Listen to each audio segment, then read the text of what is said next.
Dale, viste, menos mal. ¿Vamos? Hola, bienvenidos, bienvenidas a otro episodio de Universos Humanos. Esta vez acompañado de un amigo, Mariano Silverberg. Mariano, ¿cómo estás? ¿Cómo va? ¿Todo bien? Gracias por la invitación. Por favor, a vos por aceptar venir. Mariano es estudiante de psicología de la Universidad Maimónides. Correcto. La invitación nace hoy acá para conversar acerca de su experiencia con la ayahuasca integrada en un proceso terapéutico. Así que la invitación es hoy a escucharlos y a ver quién resuene con este encuentro, a sumarse después ahí con las opiniones y las experiencias propias. Me gustaría dejar aclarado acá de entrada que hoy Mariano viene a compartirnos su experiencia. Estas experiencias son muy personales y bueno, por eso también hoy quiero escucharte, amigo, acá lo que nos puedas compartir desde tu lugar. Bueno, antes que nada, muchas gracias de nuevo por la invitación. Eh, Valorar mucho este espacio. No es común, siento, que haya espacios hoy en día de esta manera, donde uno tal vez puede dar un testimonio o puede contar alguna experiencia más profunda, digamos, de lo que hoy aparece en los contenidos audiovisuales o tanto en internet como en la tele, así que te agradezco y valoro muchísimo este espacio que estás realmente proponiendo. Gracias. Es inmenso el valor que tiene. Así que muchas gracias por la invitación. Gracias. Y bueno, eso, venirme, animarme un poco a compartir, a salir un poco de mi círculo más íntimo, venir acá a un programa de radio o un podcast, a contar un poco mi experiencia y mi conocimiento, por así decir, sobre esto que es, digamos, el haber caminado y el seguir caminando un proceso terapéutico donde en algunos momentos puntuales de mi proceso consumí, digamos, ayahuasca y fue una experiencia personal y en lo que creo yo positiva que me ha ayudado bastante. Bien, me gustaría aclarar para quien nunca haya escuchado mencionar acerca de la ayahuasca, compartirles que es una mezcla entre una planta y una liana de origen selvático amazónico, utilizada hace muchos años por comunidades indígenas. Uh-huh. Hoy en día se utiliza también por terapeutas y bueno, hay varios espacios en donde es utilizada de diferentes formas. Hoy acá la propuesta es compartir cómo llegó Mariano a estas experiencias, Uh-huh. qué dejaron en su vida, qué forma parte de él a partir de estas experiencias. Así que me quiero meter ya de lleno acá. Recién comentabas que vos ya estabas en un proceso terapéutico Uh-huh. cuando decidiste ir a tu primera experiencia de... Sí, sí, sí. Yo creo que está bueno contextualizar, por lo menos en mi caso a mí me deja más cómodo contextualizar bien cómo fue la llegada a, digamos, a la primer, digamos, toma, se le dice así, o a la primer ceremonia, ¿no? Bien, Fue un contexto ceremonial la toma. Eh, en mi proceso terapéutico había arrancado con un momento de mi vida donde estaba bastante conflictuado, yo lo llamaría como bastante perdido en algunas cosas, en algunos tópicos de mi vida, estaba en una relación sentimental donde, bueno, teníamos algunas dificultades. Y en esas dificultades que íbamos caminando, la que era mi exnovia, mi expareja, me propone hacer una terapia de pareja. sí.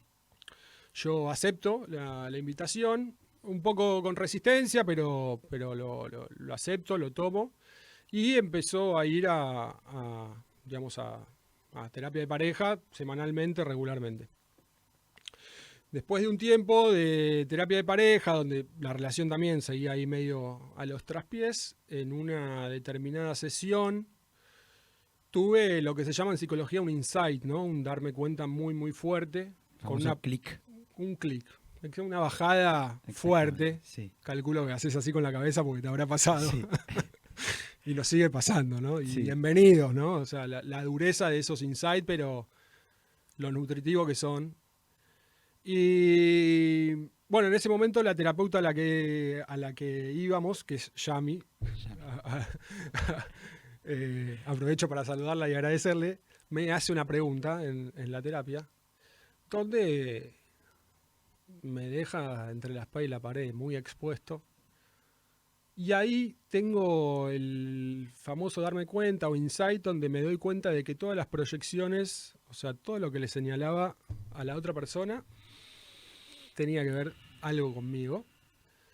Y en ese momento, bueno, decido no salir corriendo, que es un mecanismo bastante conocido en mi vida, y decido decirle, o sea, le digo, bueno, pasame el número de un terapeuta, necesito a alguien para charlar mis temas, ¿no?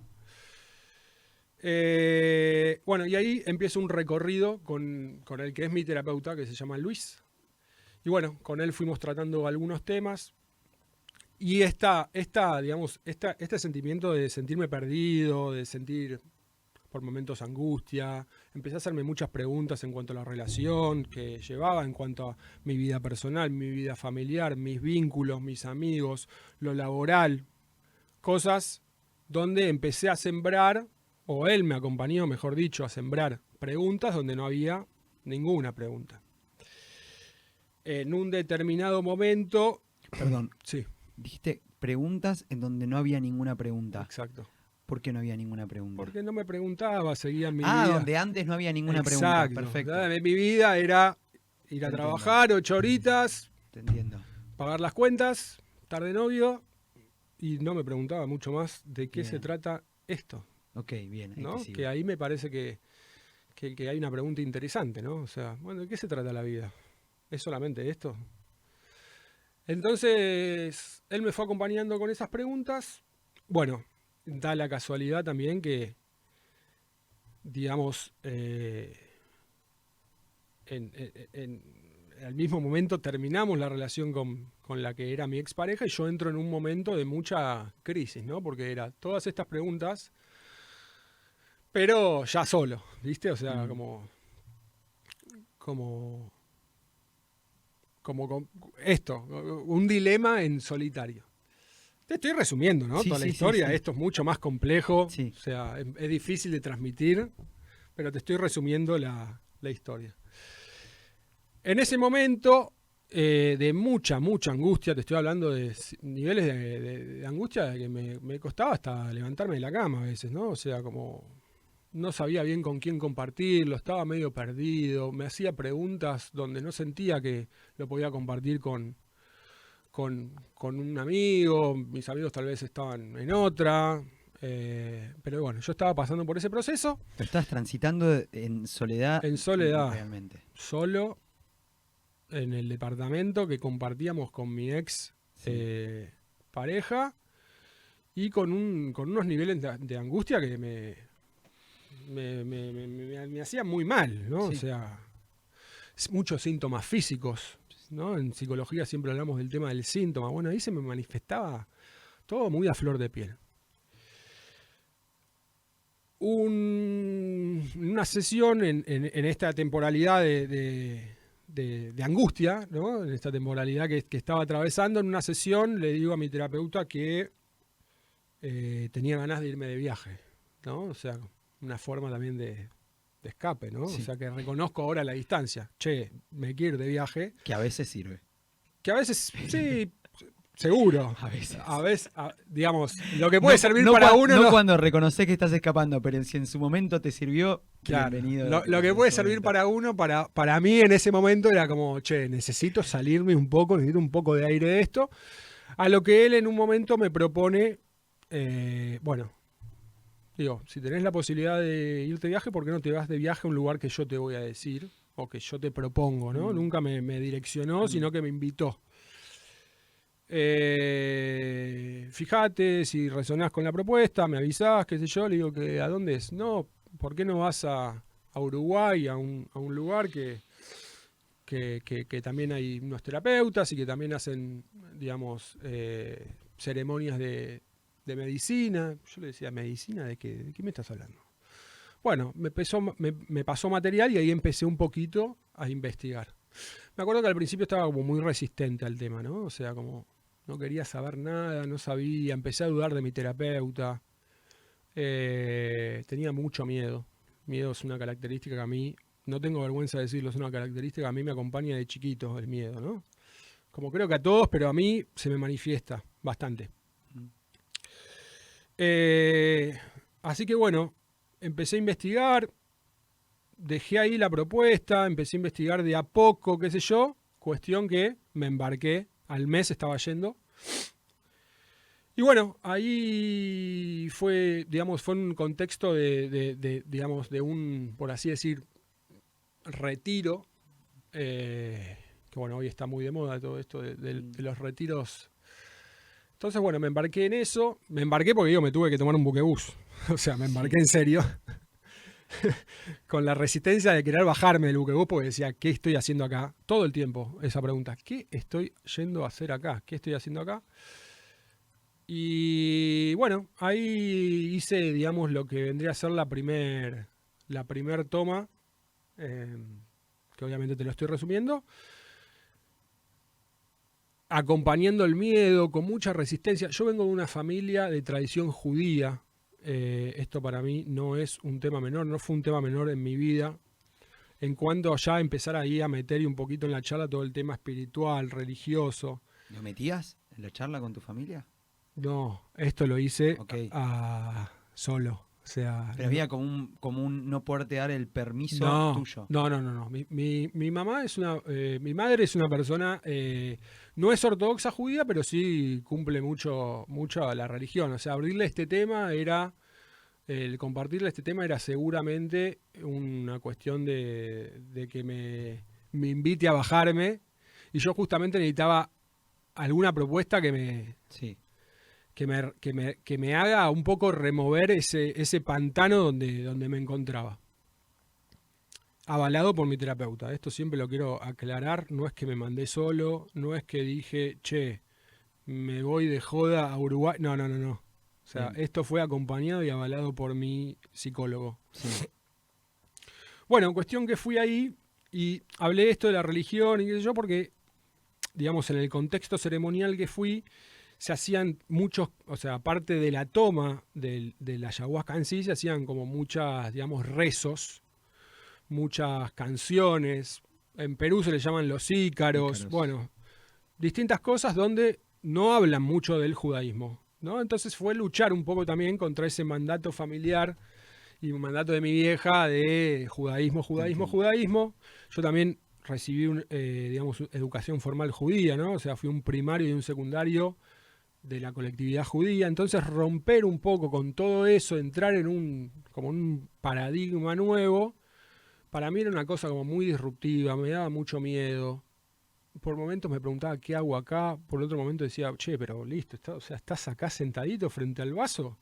Es que ahí creo que ya estabas, como se dice, sacándole capas a la cebolla. Antes de haber... Exactamente. Ya había empezado desde que estabas en el buquebús, creo, Sí. te imagino aparte, embarcándote. Dice, no, ¿qué voy a ir a hacer acá? Ahí ya estabas, creo.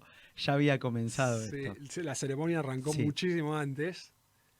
Bueno, hay una cosa también de la ayahuasca en el mundo ayahuasquero, que se dice mucho, la planta me llamó, ¿no? Como una personificación de la planta, ¿no? Yo no puedo decir que la planta me llamó. Yo lo que puedo decir es que había algo en mí que me empujaba. No sé si la planta me llamó. O sea, tampoco le quiero meter mucha cabeza, pero digo, había algo en mí que me empujaba, más allá de la resistencia y del miedo de embarcarme en eso. Y bueno, la primera experiencia fue con mucho miedo al principio. ¿Tenías miedo de que te pase algo? De todo. de que perder el control, de que me pase algo, de que no me cuiden, de vomitar, uno también va averiguando, ¿viste? En ese tiempo de la propuesta de mi terapeuta hasta la toma en sí, obviamente vivimos en el mundo de las redes, de internet, uno va averiguando, che, con quién estoy yendo, que en algún punto me parece que hasta es, por lo menos en mí me dejaba más tranquilo, es un poco sano, ¿no? Averiguar un poco a dónde uno está yendo, ¿no? No ir y decir, no, porque Pero voy porque, no, o sea, me vos parece que está perdón, ¿averiguabas a dónde ibas o te todo, basabas en experiencias de otras personas para ver si sus experiencias te todo, daban miedo o no? todo. Averigué dónde iba, averigué con quién iba, había también un peso muy grande que era que mi terapeuta, mi psicólogo me estaba invitando a hacer esta experiencia y avalando. Digamos, me dijo, che, en tu proceso me parece que esto nos puede empezar a destrabar un montón de cosas y puede invitarnos a que tu proceso siga, ¿no? ¿Vos ya ibas con una intención fija o ibas abierto a ver si eso te destrababa algo o te abría alguna otra puerta dentro de tu proceso? ¿O ibas con una intención de decir, che, esto no lo puedo resolver? Tenía una intención. Tenías una intención. La intención era un poco salir del pantano en el que me encontraba y empezar también a darle un cierre al duelo de pareja que estaba cargando, ¿no? O sea, eso en un principio era la intención antes de la ceremonia, ¿no? Recuerdo que, digamos, fue hace como 5 años, ¿no? Estoy tratando también un poco de hacer memoria, pero me acuerdo de esas dos cosas, ¿no? De estar en un momento empantanado en la terapia, donde siempre hablaba de lo mismo, siempre estaba rondando bajo los mismos temas, como un poco trabado ahí, y la intención también de empezar a cerrar un poco el tema de el rumeo de el duelo con lo que vendría a ser mi expareja. En la ceremonia en sí, al principio me acuerdo de mucho miedo, de mucha resistencia, cuando empezó todo el hecho de, no solo del consumo del brebaje, por así decir, todo lo que rondaba la ceremonia, todo esto de los cantos, y canto a Jesús, y canto al Gran Espíritu, y esto y lo otro. Eso también me fue como, digamos, por momentos poniéndome resistente, pero en un momento esa resistencia un poco se disolvió, ¿no? ¿Llegaste y fuiste directo a la toma? ¿Tuviste unos días previos, una preparación? No, tuve que hacer una dieta previa, tuve que hacer una entrevista antes de ir. Me hicieron los terapeutas de allá una entrevista. Y fue antes porque fue en un contexto de retiro. Entonces, el día anterior hubo también una ceremonia de temazcal, que creo que conocés, que también es como una carpa de sudoración también con cantos. Entonces, como que fue todo como medio un caldo de cultivo hasta llegar a la ceremonia. Perfecto. En la ceremonia en sí, como te digo, al principio mucha resistencia. En un momento suelto ese miedo y ahí fue una experiencia inefable, diría yo, que no lo puedo transmitir con palabras. Es muy difícil que una experiencia de estas alguien la pueda transmitir con palabras, porque obviamente las palabras tienen un límite y la experiencia es muy, muy como personal en cuanto a que no se puede transmitir. Pero sí, lo que pasó ahí fue... Me empezaron a venir como recuerdos, cosas que tenía como muy, muy reprimidas, en cuanto también al duelo de mi viejo, ¿no? Al final de la ceremonia se me hizo como muy en el cuerpo todo el cierre del duelo con mi papá. Mi papá había fallecido ya hace 10 años y yo no había llorado. O sea, desde que lo enterramos a mi viejo hasta ese día, yo no lloré ni una sola vez. 8 años. Entonces, fue, bueno, digamos, lo que tiene la ayahuasca en sí es que tiene un efecto purgatorio, ¿no? O sea, uno purga en varios planos, ¿no? Y sobre todo en el plano físico. O vomitas, o te cagás encima, o también podés llorar. Que es a lo que más la gente le tiene miedo, creo que es esa purga también. Sí. Que creo que es necesaria la purga. Sí. Bueno, se trata un poco de eso. A mí lo que me pasó en esa ceremonia es dos cosas muy fuertes. ¿Qué fue? El tema del llorar. Pero llorar, cuando te digo llorar, es llorar litros de llanto. O sea, yo creo De que adentro, bien de adentro. me ponían un balde abajo, te lo llenaba. Era llorar abrazado a una persona en particular de ese círculo. La ceremonia también tiene una particularidad que tiene una tecnología. Hay un fuego en el medio, están los cantos, y hay un círculo de personas que va, ¿no? O sea, están, digamos, los hombres medicina o los chamanes, y el círculo de las personas que concurren en la ceremonia. Los terapeutas que nombraste, ¿estaban Estaban. durante la ceremonia? Habían un par, sí. De hecho, ahora te voy a contar después de la ceremonia, porque esto me parece que es importante nombrarlo. Pero se me presentaron dos cosas muy fuertes. La primera fue el hecho de empezar a sentir que en ese momento estaba mi viejo en la ceremonia. O sea, como que él me estaba acompañando en ese momento. Y eso a mí me hizo como sacarme como una cosa que tenía impregnada de llanto, de como purgarlo, sacármelo de encima y empezar a llorar litros, litros y litros. Y la segunda cosa que fue, digamos, lo más fuerte fue el empezar como a recordar un episodio que me pasó de chico, más o menos a los 7 años. Lo empecé como a llevar al plano consciente, ¿no? Algo que tenía muy, muy reprimido, que fue un hecho de haber sufrido un abuso sexual. Y que desde los 7 años, estoy diciendo 7 años, no puedo todavía decir bien la fecha y la edad, pero por cálculos que fui sacando después de todo esto, más o menos fue en esa época, ¿no? 7, 8 años, tuve un episodio de haber sido abusado sexualmente y se me vino todo ahí. O sea que si mi intención era tratar de desenmarañar un poco la ensalada que tenía en esa época, todo esto un poco me revolvió en algún punto un poquito más a lo que estaba revuelto. Y bueno, terminó la ceremonia y la verdad que necesitaba ayuda. Y por suerte había una terapeuta. ¿Necesitas ayuda por cómo te sentías ahí? No entendía qué me había pasado. Okay. No entendía qué es eso que me había pasado, no entendía bien cómo se me pudo hacer consciente un recuerdo que lo tenía muy, muy reprimido, que en el fondo de mí sabía que siempre estaba, pero en ese momento, en ese contexto ceremonial, se me había hecho muy presente. Como una cosa de, che, tu tema, tu quilombo, tu punto neurálgico que tenés que ir a desenmarañar es esto. Ok, o sea, te mostró algo que estaba en vos que no lo venías pudiendo ver anteriormente a eso. Esas dos cosas. El duelo con mi papá, sacarlo físicamente. Yo durante todo ese tiempo, digamos, desde que falleció mi viejo hasta ese momento, tenía una vida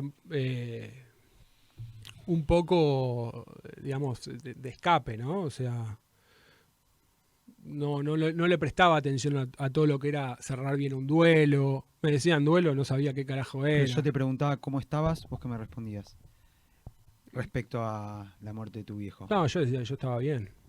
No, ya pasó hace un montón de tiempo, tranquilo, tengo resuelto. No estaba resuelto, no estaba llorado, no estaba pasado por el cuerpo. En esa ceremonia, por eso te digo, si me ponían un balde abajo lo llenaba, de la cantidad de llanto que largué. O sea, una cosa purgativa en el llanto muy fuerte, ¿viste? Mucho, mucho, a ver, llorar, que me lo había guardado durante un montón de tiempo.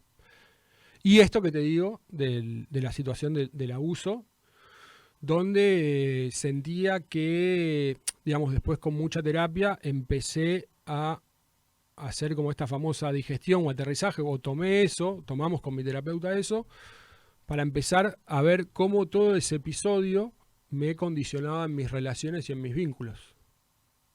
¿No? No es lo mismo taparlo que tenerlo consciente y decir, che, esto me está condicionando en el vínculo con una pareja, con mis amigos, hasta dónde puedo contar con mis amigos, tengo el espacio, che, con mi familia, ¿tengo el espacio para hablar de esto? ¿Mi familia sabe de esto? ¿Quién me acompaña en esto que estoy cargando? ¿No? Entonces se abrió todo un abanico de cosas que, la verdad, por eso remarco que para mí es la toma de ayahuasca, es mi historia, yo estoy hablando de mi historia, la toma de ayahuasca dentro de un proceso terapéutico. Si yo hubiera hecho la toma de ayahuasca sin alguien que me acompañe en ver esas cosas que estoy nombrando, que obviamente yo las cuento acá, pero son muy, muy dolorosas, ¿no? Hoy creo que estoy parado desde otro lugar en cuanto a que pude ir caminando esas cosas, no tengo vergüenza de contarlo. Ahora, o sea, unos años atrás me hubiera agarrado mucha vergüenza, lo hubiera reprimido, lo hubiera tapado, me hubiera hecho el boludo. Por eso digo, la toma de ayahuasca dentro de un proceso terapéutico, eso me ayudó un montón. Porque la toma fue lo que abrió esos recuerdos reprimidos. Pero todo lo después fue junto a mi terapeuta. O sea, ¿Qué es? No sé si me lo puedes explicar. ¿Qué es lo que sucede en la toma? Que se me viene como una imagen como que sube todo Sí. para arriba. ¿Qué es lo lo dije muy criollo, ¿no? No, ¿Me lo podés explicar de otra manera? Está perfecto. O sea, ¿Qué es lo que pasa que se te vienen estos a ver, recuerdos? Yo lo divido en dos partes. Voy a intentar ser un poco como más riguroso técnicamente, pero a la vez también hablaré un poco en criollo para que la gente que nos vea se lo entienda. Hay dos cosas. Y que tienen que ver de la misma cosa, que va de la mano. Primero es el aparato perceptivo. O sea, como yo veo, como yo escucho, como yo toco, eso se abre. O sea, nosotros tenemos un límite perceptivo. O sea, te puedo estar viendo a vos, pero también puede ser que acá pasen cosas que yo no veo. Por ejemplo, un perro escucha más que el hombre. El sonido está. El perro escucha más y yo escucho menos, pero el sonido está. ¿Se entiende? Entonces lo que pasa cuando haces una toma de estas es que esa percepción se amplía. Por eso se le dice, hay un término que es esto, que el común denominador, en lo popular de la gente, cuando le decís ayahuasca, más o menos, dice, no, te modifica la conciencia. No. O por lo menos para mí no. Para mí lo que hace es amplificarte la conciencia. La conciencia es una. Vos lo que haces es amplificar la percepción de esa conciencia. Pero en esta amplificación Sí. de la conciencia, lo que sucede es que se corren ciertos velos, me sale como Exacto. que se corre como todo esa bruma que quizás, bruma, estoy utilizando. Esto es así, mirá, para Freud, vamos a ir por el lado un poquito más. Bien. Dividía en tres, ¿no? O sea, el aparato psíquico, pero suponete que lo dividimos en dos y ponemos la parte consciente y la parte inconsciente, ¿no? Sí. La conciencia, lo que yo estoy viendo acá, qué Sí. sé yo. ¿Qué pasa si en esa división, suponete que hay una puerta, ¿no? Vos tenés dos habitaciones, Sí. una parte consciente, que es la que ves, la que percibís, y una parte inconsciente que no ves. Sí. Suponete que yo abro la puerta de eso Sí. y el contenido inconsciente, ¡frum!, se te mete en la conciencia. No todo. Si se metería todo, estaríamos todos del tomate. Pero suponete que por un ratito esa puerta se abre y el contenido inconsciente hace ¡blum! ¿Qué es el contenido inconsciente? Recuerdos, sueños, historias reprimidas, cosas del inconsciente colectivo, cosas que tal vez compartimos todos, ¿no? Pero en mi caso, en la primer toma, se me dio esto de algo muy reprimido, que estaba muy en el inconsciente, muy tapado, que hizo ¡blum! Y se metió en el consciente. Después de que termina la toma, a las 6, 8 horas, en ese momento perdés también la noción de temporoespacial, o sea, Sí. no sabés bien dónde carajo estás, qué carajo estás haciendo. Esa puerta se cierra. Sí, pero ya se abrió antes. Exacto. ¿Qué haces con lo que se abrió antes? Necesitas integrarlo. ¿no? Lo que se le dice en psicología, la famosa integración. Bueno, ¿cómo haces la integración? ¿La haces solo? ¿La haces volviendo donde tenés el drama de tu vida? ¿La haces con un terapeuta? ¿Cómo la haces? ¿La haces en ese mismo momento? No podés, creo yo, ¿no? O sea, necesitas tiempo de digerir esto. Sí. Por lo menos es lo que me pasó a mí. Entonces, bueno, todo ese inconsciente que se vino ahí, tuve la suerte y la posibilidad, y estoy agradecido también a esto, pues también un poco lo que hablábamos fuera del podcast, esto de también estar agradecido y tener el privilegio de poder haber concurrido a una terapia, de poder haber sido acompañado por alguien, es un privilegio y eso en día lo quiero dejar en claro. La mayoría de la gente no tiene posibilidad de ir a una terapia, bueno, también es todo un tema eso, pero bueno, eso, se hizo, digamos, consciente lo inconsciente, que en parte de eso se trata la terapia, la psicología, ¿no? O sea, como pasar de la parte del plano inconsciente, pasar contenido inconsciente a que pase a un contenido consciente. En una ceremonia de ayahuasca es rápido esto. ¿Esto te dio más entendimiento de vos mismo? No, menos. ¿Menos entendimiento? En el momento sí, totalmente. ¿Ahora? Ahora integrada un poco más. Hay que nombrar también que después fui haciendo más experiencias. Sí. Esta te estoy contando la primera. Muchísimo. Lo que yo creo que muchísimo más. Igual es como una mamushka, ¿no? O sea, cuando decís muchísimo más, también sé... Que más entendimiento trae más preguntas, creo también. Pasa que el inconsciente es infinito. Cuando crees que tenés más conocimiento... Pero cuando me refiero a entendimiento es por estas cosas en las que vos mencionabas que te sentías como perdido, entendimientos de ese lugar. Decir, bueno, pará, este tren que no tengo idea qué está haciendo, está yendo por acá, bueno... Lo puedo ver por lo menos ahora, puedo ver, sé por dónde lo puedo abordar en mi terapia, desde ese lugar te lo consulto. Sí, después fui atando cabos, ¿no? O sea, con tiempo y con acompañamiento y con dejar que vayan cayendo las fichas en un idioma criollo o con los famosos insights que uno va teniendo, con los darse cuenta, depende de la teoría psicológica que agarres. Sí, sin lugar a dudas. O sea, sin lugar a dudas fui viendo un montón de mecanismos míos, un montón de cosas que yo hacía, un montón de vínculos que tenía, un montón de... No solo del contenido de los vínculos, sino de la forma en la que me vinculaba, donde se repetían patrones, ¿no? Y que, o sea, todas esas cosas que te estoy diciendo, por lo menos estas dos cosas, el duelo mal cerrado y el tema del abuso, me condicionaban, ¿no? O sea, me condicionaban en todo ese panorama y en toda esa conducta que yo tenía en el día a día. Yo creo que esto es muy importante y me gustaría aclararlo, ya que lo sacas. ¿Qué es esto que también que hablamos? De la intencionalidad con que uno va a esto y que después me fui dando cuenta también de eso, ¿no?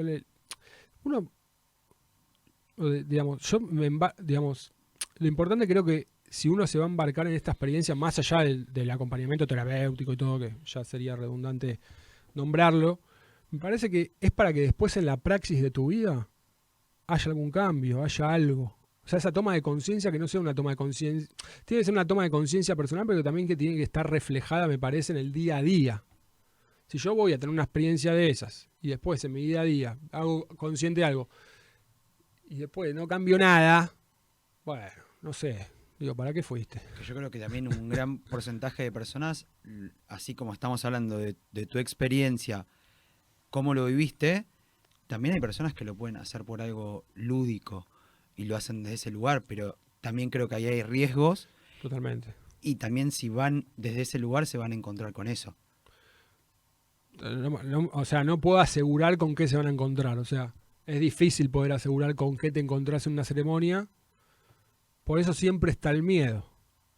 Yo creo que si agarramos a población ayahuasquera o población que va a tomar lo que está próxima a una ceremonia, dicho ya de paso, estamos haciendo una investigación en la facultad sobre las intenciones de ir a tomar ayahuasca. Quiero saber algo de eso. Ahora te voy a contar. No, es muy difícil. Todas te van a decir, o muchas te van a decir que en el momento, antes de ir a tomar, o sea, cuando estás próximo a tomar, las horas previas o los minutos previos, miedo sienten seguro todas. Porque el contenido inconsciente no sabes qué tiene, no sabes qué hay. Justamente es inconsciente. Entonces, indefectiblemente, está el miedo a no saber qué te va a pasar. ¿Y durante la ceremonia, tuviste miedo durante o ya no lo podías controlar? ¿Ya era como una entrega No. que o tenías miedo ahí o sentiste, no sé si rechazo por alguna parte tuya que hayas visto o algo de eso o no? ¿O estás en otro nivel que no tenés tiempo a hacer todos esos juicios? No, digamos, en la ceremonia en sí, sí, el miedo aparece. El miedo aparece. O sea, decirte, hay momentos en el que no, pero sí, el miedo está.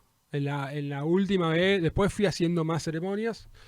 En la última vez, es raro porque es un miedo, pero a la vez no. O sea, como que es medio raro. En ese momento está todo muy desordenado. O sea, el contenido inconsciente, si la planta te toma bien, si el brebaje te toma bien, el contenido inconsciente es tan desordenado lo que se te presenta ahí, es tan desordenado que tipo, por momentos sentís miedo, por momentos sentís amor, alegría, conexión, unidad.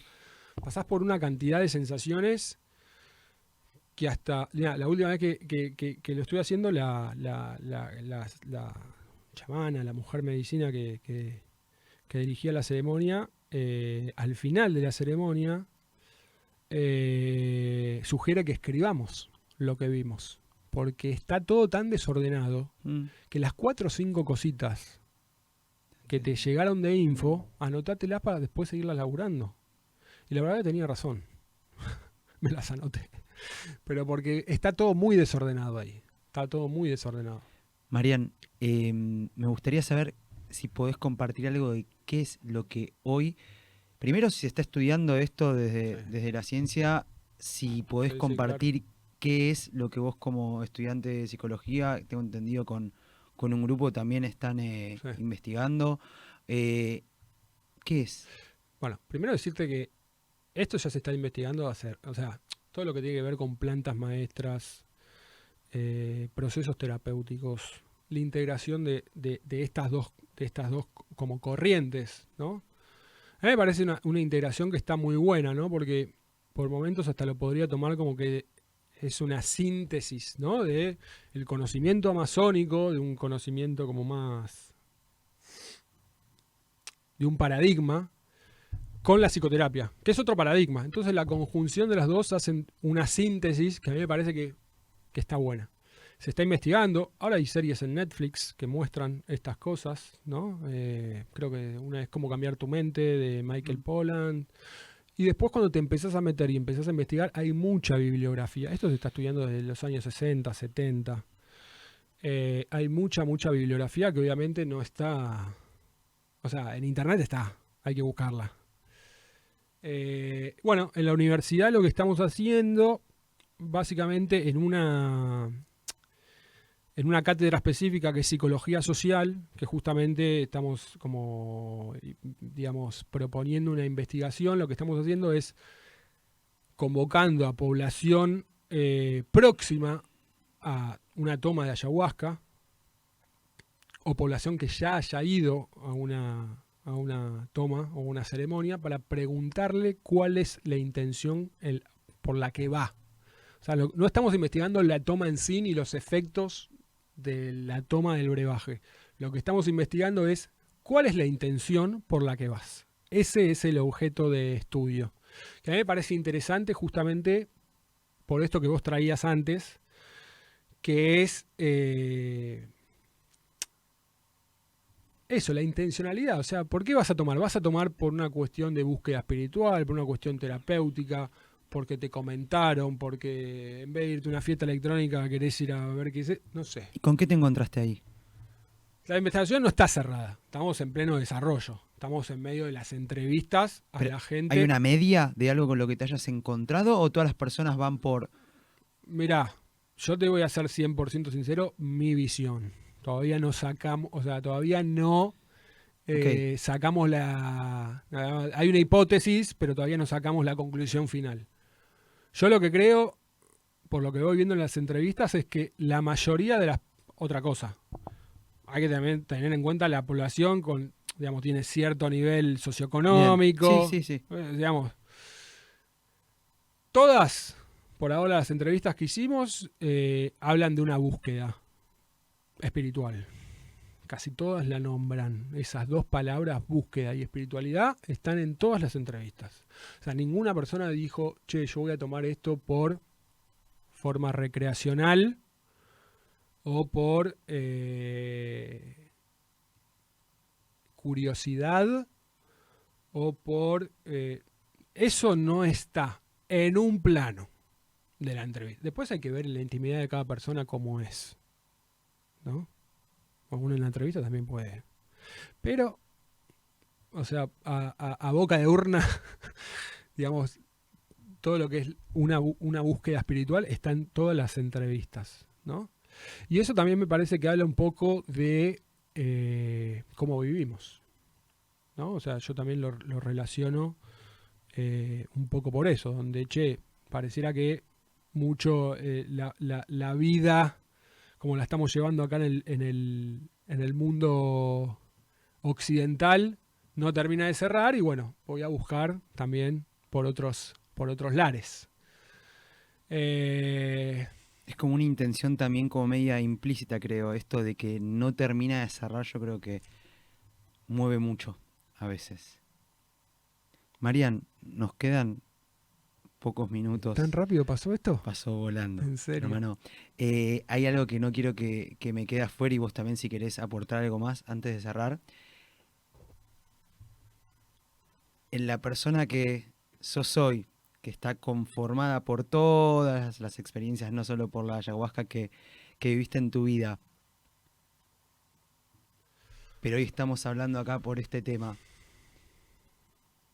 ¿Hay alguna percepción tuya en cuanto a, a tu vida, a tu manera de vivir que se haya despertado en alguna de esas experiencias? Puede ser que sí, puede ser que no, más allá de las cosas que te trajo de tu infancia, de tus procesos. ¿Hay algo? 100%. 100%. 100% porque en esto que estábamos hablando, que es un poquito más técnico, que es esto de la ampliación de la conciencia, la sensación que uno tiene en esas ceremonias es como que hay algo más aparte de esto en lo que en el día a día en el que vivimos. Entonces, al uno volver, dice, che, yo estoy viviendo algo, una vida, que en ese momento de conciencia ampliada, digamos, la vida es mucho más. Entonces no empieza a dudar de las cosas. Eso es lo que más me empezó a pasar, tener como un pensamiento crítico de algunas cosas. Te lo llevo a algo cotidiano.